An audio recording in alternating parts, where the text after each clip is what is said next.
இந்த அணிலோட, மயிலோட, குருவியோட சத்தமெல்லாம் உங்களுக்கு பிடிச்சிருந்ததுன்னா மறக்காமல் கமெண்ட் பாக்ஸில் சொல்லுங்கள். நம்ம இன்றைக்கி எங்கே வந்திருக்கோம்னு பார்த்திங்கன்னா, நம்மளோட தக்காளி காட்டுக்கு தான் வந்திருக்கோங்க. நம்ம தக்காளி காட்டில் நம்ம செடி முருங்கை போட்டு ஒரு மாதம் பக்கம் ஆக போகுது. அந்த செடி முருங்கை பார்த்திங்கன்னா ஒரு ஒரே குழியில் 3 விதை போட்டிருந்தேன். அந்த 3மே பார்த்திங்கன்னா நல்லா ஜம்முன்னு முளைச்சிருக்குது. இன்னும் கொஞ்சம் பெருசானதுக்கப்புறமா ஒரே ஒரு மரத்தையும் மட்டும் விட்டுட்டு மீதி எல்லாத்தையுமே எடுத்து விட்டுறலாங்க. இன்றைக்கி நம்ம தக்காளி காட்டுக்கு தான் பார்த்திங்கன்னா தண்ணி பாய்க்கிறதுக்காக வந்திருக்கிறோம். 2 நாளாக பார்த்திங்கன்னா மழை நம்மளை ஏமாற்றிட்டே போயிட்டு இருக்குது. சாயங்காலம் நேரம் பார்த்தீங்கன்னா நல்லா கருமுசுன்னு ஆகி மழை வர்றதுக்கு மாதிரி இருக்குது. அப்படியே பார்த்தீங்கன்னா மழை வருது, வாசல் தொளிச்சிட்டு போயிடுது. இதே மாதிரி தான் 2 நாளாக பண்ணிகிட்டு இருந்தது. சரி அப்படின்னு சொல்லிட்டு இன்றைக்கி ஒரே முடிவாக மழை வந்தாலும் பரவாயில்லைன்னு தண்ணி விடுறதுக்கு ஆரம்பிச்சிட்டேங்க. காலையிலேயே பார்த்தீங்கன்னா தண்ணி விட ஆரம்பித்தேன். இப்போ பார்த்தீங்கன்னா மணி 11 ஆக போகுது. நல்லா வெயில் அடிக்க ஆரம்பிச்சிருச்சு. வேறு வழி இல்லை. 2 நாள் ஆனதுனால தக்காளி காடு எல்லாமே காஞ்சு போச்சுங்க. சரின்னு சொல்லி எல்லாமே தண்ணி பாய்ச்சிக்கிட்டு இருக்கிறேன்.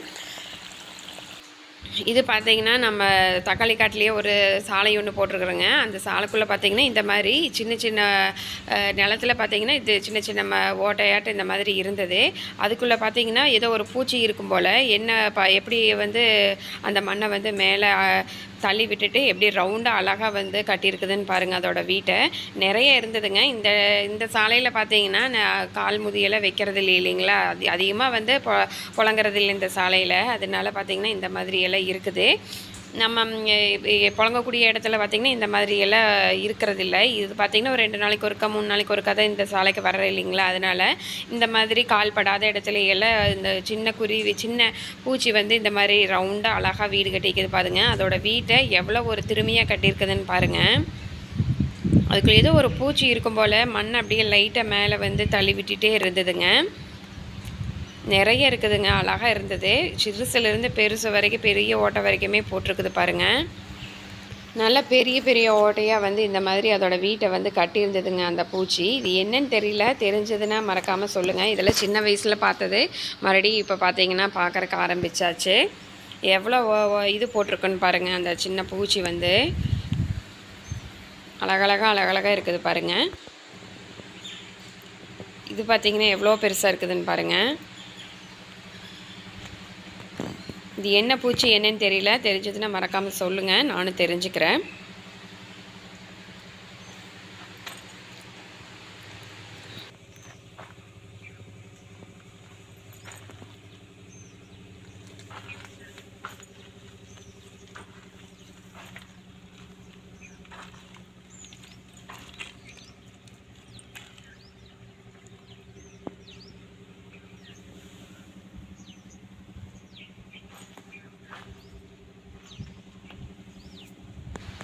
இதெல்லாம் பார்த்துட்டே பார்த்தீங்கன்னா நம்ம சொட்டு நீர் தான் போட்டிருக்கிறதுனால தண்ணி பாய்க்கிற வேலை இல்லை. பாய்ஞ்சிருச்சுன்னா மட்டும் கேட் வால் மாற்றி விட்டால் போதும். சரின்னு டீ எல்லாமே காலையில் வச்சு கொண்டு வந்திருந்தேன். எப்படி இருந்தால் பார்த்திங்கன்னா ஒரு 4-5 மணி நேரம் ஆயிரும். அதனால சரின்னு டீ கொண்டு வந்தேன். அது டீ டைம் ஆயிடுச்சுன்னு சொல்லி டீ குடிக்க ஆரம்பிச்சிட்டேன்.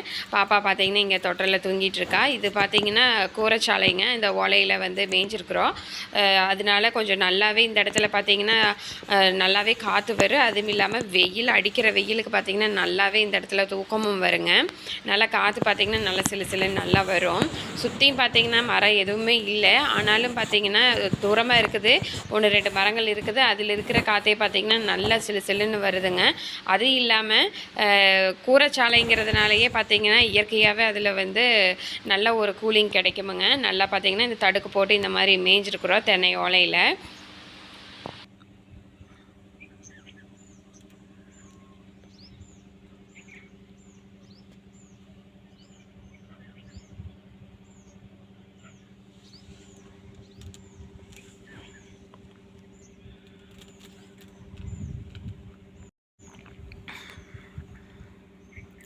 இந்த கூரைச்சாலையை சுற்றியும் பார்த்திங்கன்னா தகர சீட்டு கொஞ்சமாக இருந்தது. இந்த போருக்கு போட்டது கொஞ்சம் எல்லாம் ஓட்டையாயிடுச்சுங்க, தட்டு போருக்கு போட்டது.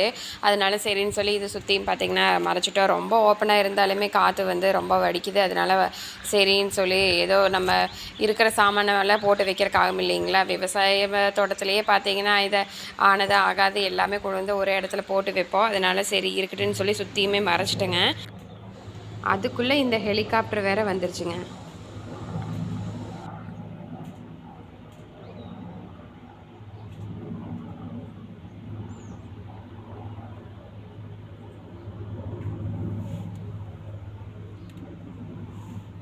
ஒரு வழியே பார்த்தீங்கன்னா மணி ஒரு 2 ஆகி போச்சு. தக்காளி காட்டுக்கெல்லாம் தண்ணி விட்டுட்டு வரதுக்குள்ளே சரின்னு வந்து சாப்பிட்டு அதுக்கப்புறம் சரி நம்ம மலம்பிலுக்கு பார்த்திங்கன்னா தண்ணி விட்டு ஒரு 4-5 நாள் ஆயிடுச்சுன்னு சொல்லி விடலான்ட்டு வந்தேங்க. வந்து பார்த்தா நம்மளோட செவ்வாழை வந்து கீழே சாஞ்சிருந்துச்சிங்க. அந்த மழை வர மாதிரி இருந்தது சொன்னேன் இல்லைங்களா, அதுக்கு முதல்ல பார்த்திங்கன்னா காற்று நல்லா அடிச்சது.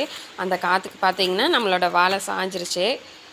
இது ஓரளவுக்கு பார்த்திங்கன்னா கொஞ்சம் முத்தி இருக்குது. இது பழுக்குமா என்னன்னு தெரியல. இதை வெட்டி கொண்டு போய் வச்சு பார்க்கலாம். இப்போ வரும்போது அருவாள் எடுத்துகிட்டு வரல, அதனால் வெட்ட முடியாது. இனி சாயங்கால டைமில் வந்து இதை வெட்டி எடுத்துகிட்டு போய்க்கலாங்க. நல்லா பார்த்திங்கன்னா இன்னும் ஒரு மாதம் இருந்திருந்தால் நல்லா காய் நல்லா பெருசாக இருந்திருக்கும். நம்மளுக்கு பார்த்திங்கன்னா தார் கிடச்சிருந்துருக்கு, வீணாக போச்சு.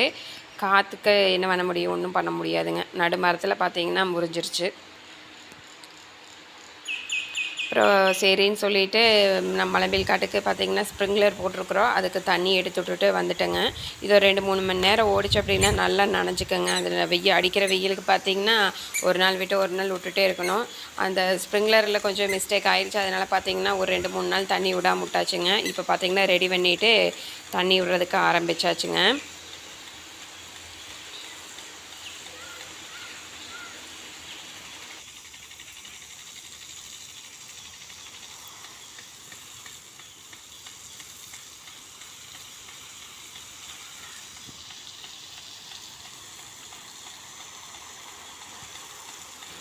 தண்ணியெல்லாம் எடுத்து விட்டுட்டுங்க. ஒரு சாயங்காலம் 4 மணி வாக்கில் நமக்கு மல்லி கொஞ்சம் மீதி இருந்தது, எல்லாம் பிடுங்க வேண்டியது மார்க்கெட்டுக்கு அனுப்புறதுக்காக. சரின்னு சொல்லி அது எல்லாமே பார்த்திங்கன்னா பிடுங்கிட்டு இருந்தேங்க.